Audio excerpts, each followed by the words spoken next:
Thomas Ruskin is a former detective with the New York City Police Department. He currently serves as president of the CMP Protective and Investigative Group. I asked him how these law officers can go about this investigation while grieving over a fallen colleague.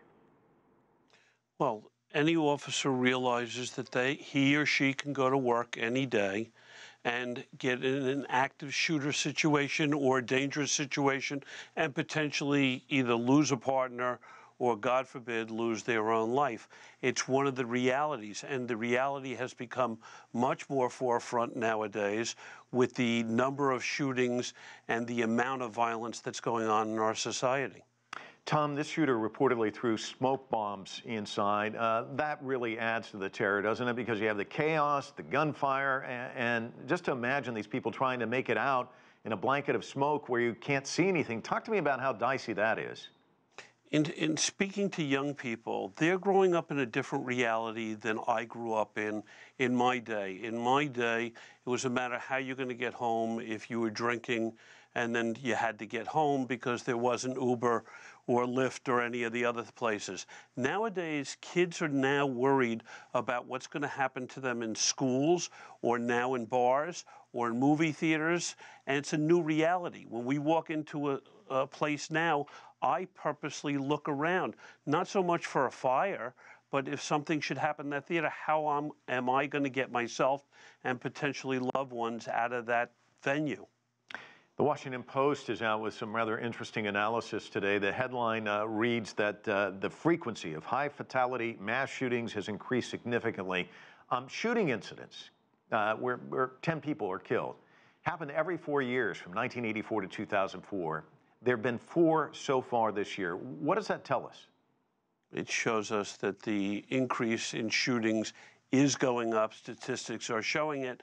And in this case, maybe if there was something in place that would indicate that this guy couldn't have gotten a gun, maybe this wouldn't have happened. Police had responded to him, almost psyched him, what we call made him an EDP, emotionally disturbed person, and taken him to a hospital involuntarily.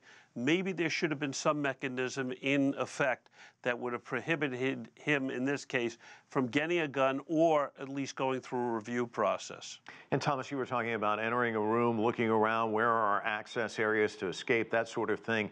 The frequency of these mass shootings illustrated by the fact that some of the victims in Thousand Oaks at this bar actually survived last year's mass shooting in Las Vegas. What needs to happen? What needs to happen is probably more intense background checks.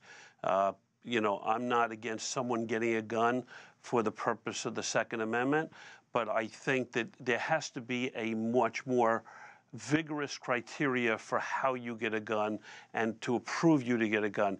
If you come into contact with police because you may be emotionally disturbed, should that gun be removed temporarily and a process put in place to review your background, your psychological history, and potentially that could stop it.